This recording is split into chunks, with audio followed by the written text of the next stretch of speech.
kehidupan kita. Harus ada kebencian yang benar di dalamnya. Wih, kasih dan kebencian bisa bersatu, pendeta ya. Mungkin Anda katakan.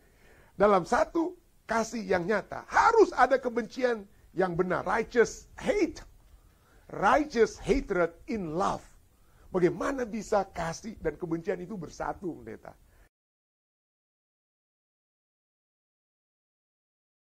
Nah, mengapa kasih kita kepada Allah menyebabkan kita membenci kejahatan? Bagaimanakah hubungan kedua konsep ini? Kita akan mengasihi Allah kita karena Allah kita itu berbeda dengan penguasa-penguasa di dalam dunia ini. Allah adalah raja atau penguasa, judul pelajaran kita pada saat ini ya.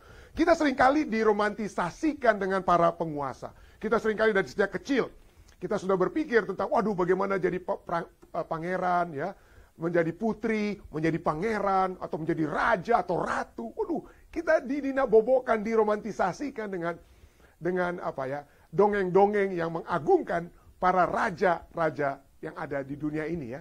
Pada saat, saya ingat pada saat Pangeran Charles menikah dengan Putri Diana ya, dengan Princess Diana. Wah, saya ingat itu, saya masih SMA di Keramat Pulo.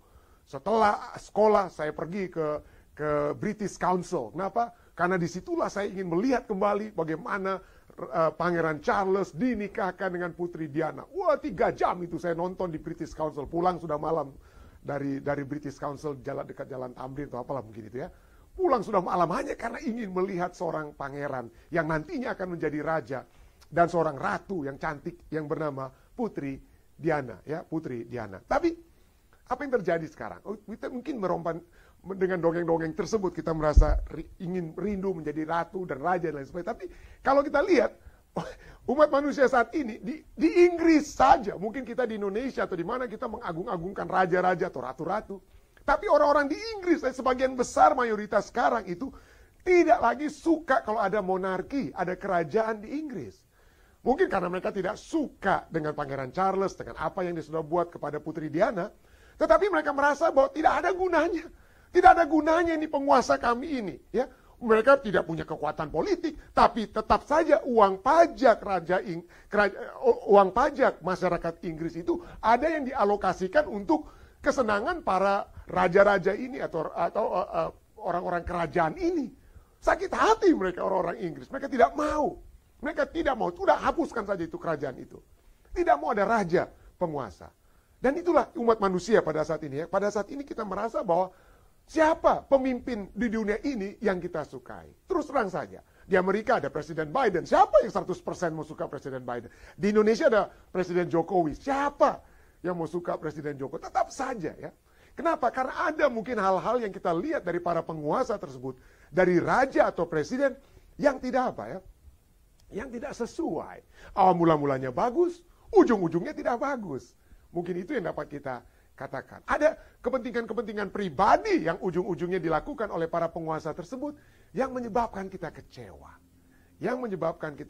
Dan kalau kita melihat kerajaan-kerajaan di Israel atau di zaman dahulu ya, di zaman Alkitab, kita lihat raja-raja yang baik dari kerajaan selatan, kerajaan dan utara ya. Raja-raja yang baik dari kerajaan utara, yang utara setelah Raja Salomo mati, kemudian kerajaan Israel itu terbagi 2 ya, ada kerajaan utara yang ibu kotanya Samaria dan kerajaan selatan atau kerajaan Yehuda yang ibu kotanya di Yerusalem. Raja-raja yang di kerajaan utara itu tidak ada satu pun yang benar, tidak ada yang dianggap baik. Tidak ada satu pun yang dianggap baik. Di kerajaan selatan, dari kerajaan Yehuda, ada 20 raja yang memerintah, hanya 8 yang dapat dikategorikan baik. Sebenarnya 8 ini ada baik, tidak baik, tapi ujung-ujung oke lah. Kita dapat katakan, mereka itu adalah raja yang baik. Kenapa? Karena penguasa manusia itu, ya, pada saat mereka memiliki kuasa sedikit yang dimiliki, wah, seperti orang Jakarta bilang apa ya, belagu atau ngenunjak gitu ya. Naiklah mereka itu ya. Naiklah keberadaan mereka. Kenapa? Karena itulah seperti kita sudah pelajari. Pada saat setan menawarkan kepada Hawa, kamu akan menjadi seperti Allah. Begitu kita mendapatkan satu kuasa seperti Allah, ya, atau minimal kuasa yang tidak dimiliki oleh orang lain, maka tendensinya kita itu korup. Seperti Lord Acton yang berkata ya, seperti, oh ini sepertinya masalah ya, tidak muncul semua ya. Oke, ya inilah raja-raja tersebut ya. Jadi seperti Lord Acton Apa yang dikatakan oleh Lord Acton? Dia katakan bahwa power tends to corrupt. Ya. Kekuasaan itu cenderung korup. Orang yang memiliki kekuasaan, begitu dia jadi dapat satu posisi sedikit dan lain sebagainya, naik daripada yang sebelumnya, cenderung dia memiliki apa? Menjadi korup ya. Dan kekuasaan yang absolut pasti apa? Pasti korup. Tetapi tidak demikian dengan kekuasaan Allah kita. Ya. Tidak demikian dengan kekuasaan Allah kita. Dasar pemerintahan Allah kita adalah dasar yang berdasarkan Mazmur 97 ayat 1-2. Dikatakan, Tuhan adalah Raja. Bersukacitalah bumi bersorak-sorak. Jadi orang yang bersukacita adalah orang yang berbahagia. Dikata lain ya. Bersukacita. Biarlah banyak pulau bersukacita. Awan dan kekelaman ada di sekelilingi dia. Keadilan dan hukum adalah tumpuan tahtanya.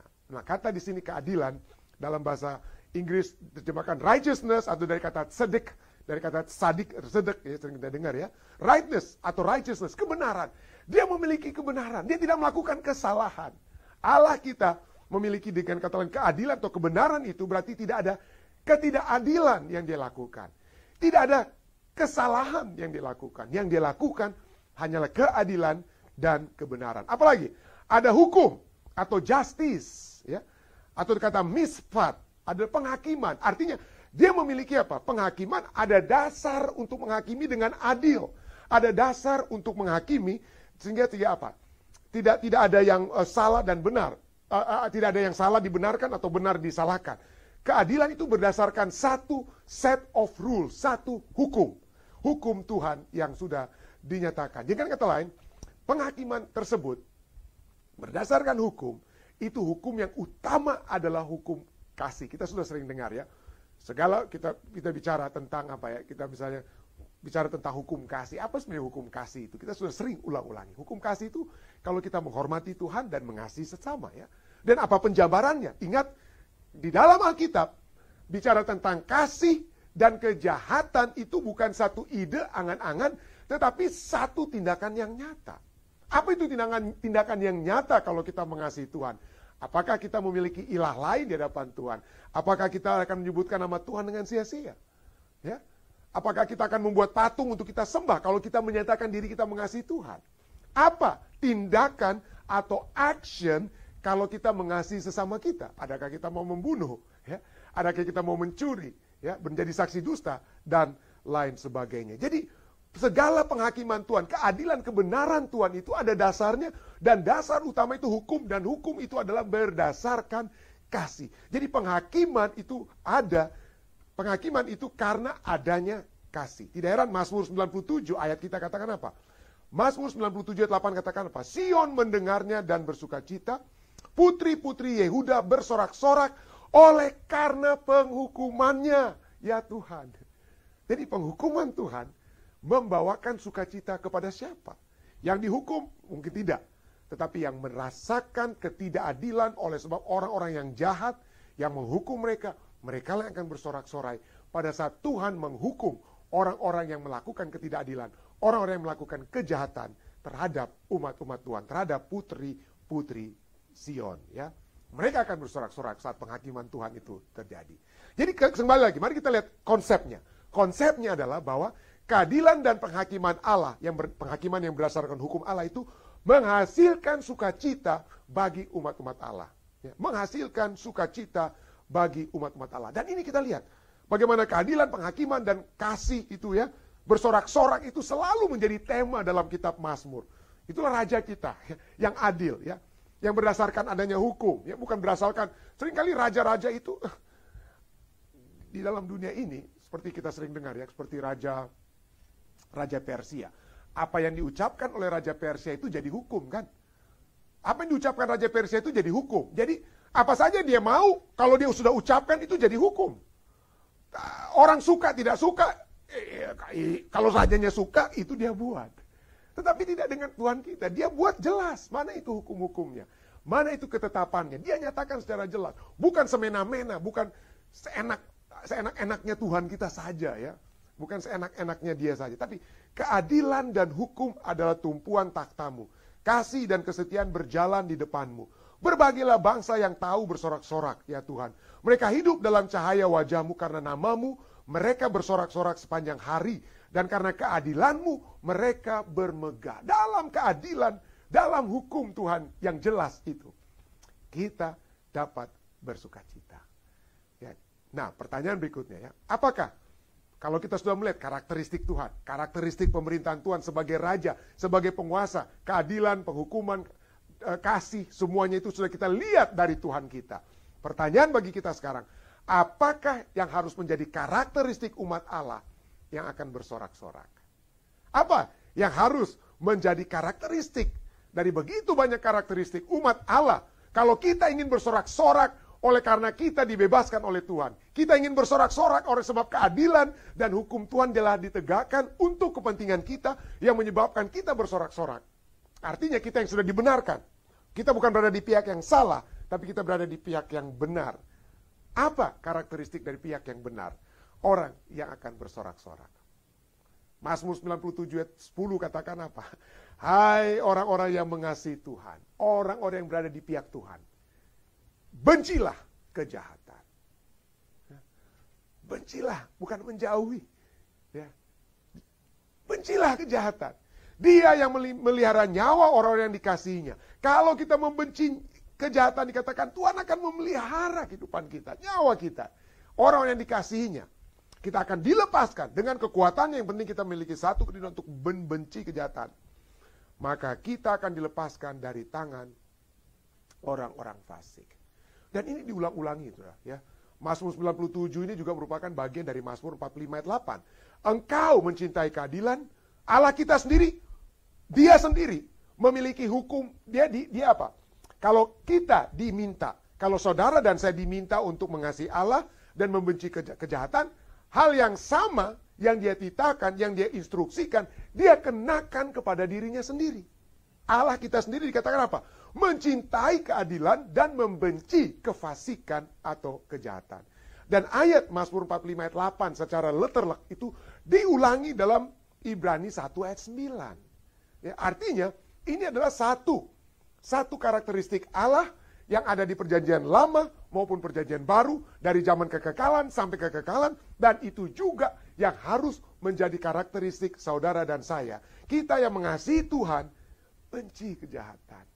Bukan bernegosiasi dengan kejahatan. Bukan kita mungkin berkompromi dengan kejahatan. Benci kejahatan. Amos 5:15 katakan, bencilah yang jahat dan cintailah yang baik. Tegakkanlah keadilan di pintu gerbang. Mungkin Tuhan alam semesta alam, Tuhan Allah semesta alam akan mengasihi sisa-sisa keturunan Yusuf. Ini Nabi Amos yang berteriak kepada orang-orang Israel yang sudah melakukan pelanggaran, yang sudah melakukan dosa yang begitu hebat. Ya.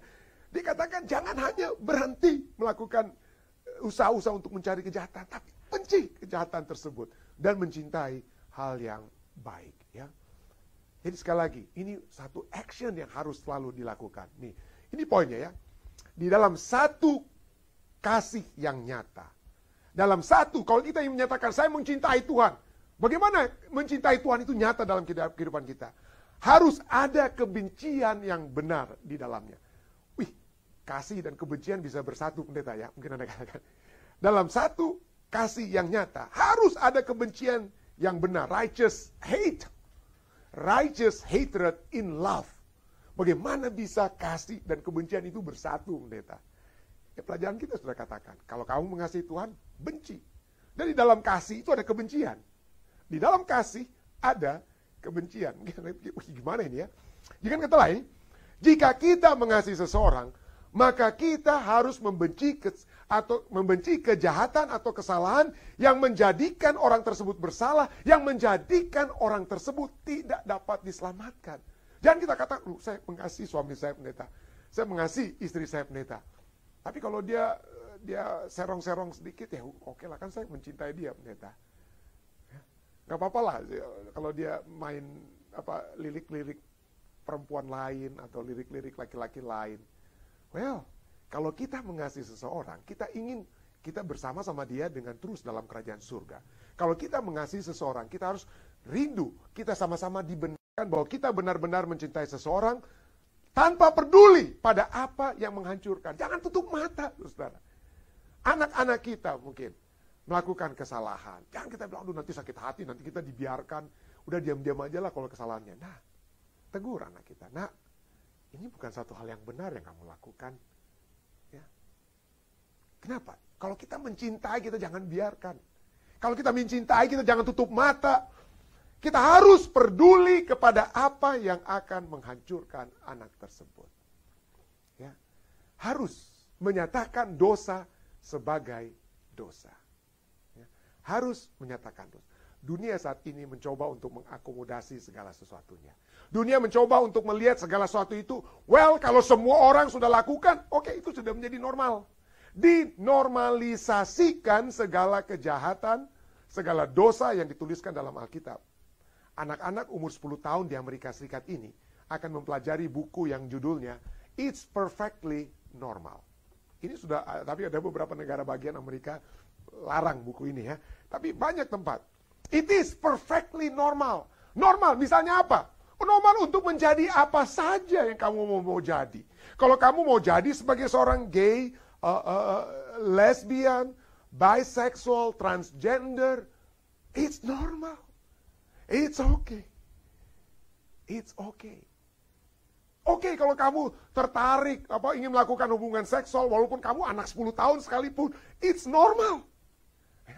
Kepada anak-anak, ini untuk anak-anak sekolah, ini buku pendidikan, ya, pendidikan biologinya di Amerika Serikat. Untuk anak-anak yang mulai diajarkan pada saat mereka berusia 10 tahun, kelas 3 SD, saudara. Kelas 3 SD. Dari kelas 3 SD ini sudah diajarkan, misalnya apa lagi? It is perfectly normal to masturbate. Untuk bermasturbasi dan lain sebagainya. Ya, ngeri sekali ya. Normal. Mungkin Anda pikir, waduh itu ngeri pendeta ya. Tapi ada begitu banyak dosa-dosa yang mungkin tanpa kita sadari juga kita lakukan yang kita anggap normal. Kita pikir kalau kita memiliki kesombongan, kan memang udah betul pendeta, saya kan sudah dapat pangkat, sudah dapat posisi dan lain sebagainya. Saya sudah jadi pendeta di Amerika, oke lah kalau saya menjadi sombong sedikit. Mata yang sombong adalah satu kebencian bagi Tuhan. Bibir dusta menjadi satu kebencian bagi Tuhan. Jangan dinormalisasikan. Bukan hanya gay, lesbian, dan lain sebagainya. Itu ada begitu banyak hal-hal yang kalau kita mengasihi Tuhan kita, Tuhan ingin kita bukan hanya pikir-pikir untuk benci hal tersebut. Tapi kita harus betul-betul dengan action. Membenci hal-hal yang dibenci oleh Tuhan. Tuhan tidak ingin kita mengakomodasi dosa. Agar dalam nama, supaya kita mencintai anak-anak kita, mencintai siapa saja, kita biarkanlah mereka dalam keberdosaan mereka. Katakan dosa itu sebagai dosa. Dalam buku Education atau dalam bahasa Indonesianya Membina Pendidikan Sejati halaman 57, kita sering dengar ya. Kita sering dengar kutipan Nyonya White ini katakan keperluan dunia yang terbesar. Keperluan dunia yang terbesar adalah keperluan akan manusia. Manusia yang tidak dapat diperjualbelikan. Manusia yang dalam jiwa raganya setia dan jujur. Manusia yang tidak gentar menyebut dosa itu dosa. Manusia yang angan-angan hatinya setia pada tugas seperti jarum menunjuk kutub. Manusia yang akan berdiri demi kebenaran walaupun langit runtuh. Kalau kita menyatakan dosa itu dosa kepada orang-orang yang kita kasihi, kita sedang mengasihi mereka dengan real action. Kalau kita biarkan, kita tidak sedang mengasihi mereka. Allah tidak main-main dengan dosa. Allah tidak main-main dengan kejahatan. Yeremia 5, 25-28 mungkin bangsa Yahudi itu main-main menormalisasikan kejahatan, menormalisasikan kesalahan, diakomodasikan semua itu. Tapi Allah tidak menormalisasikan kejahatan dan dosa walaupun semua orang sudah buat hal yang sama tersebut.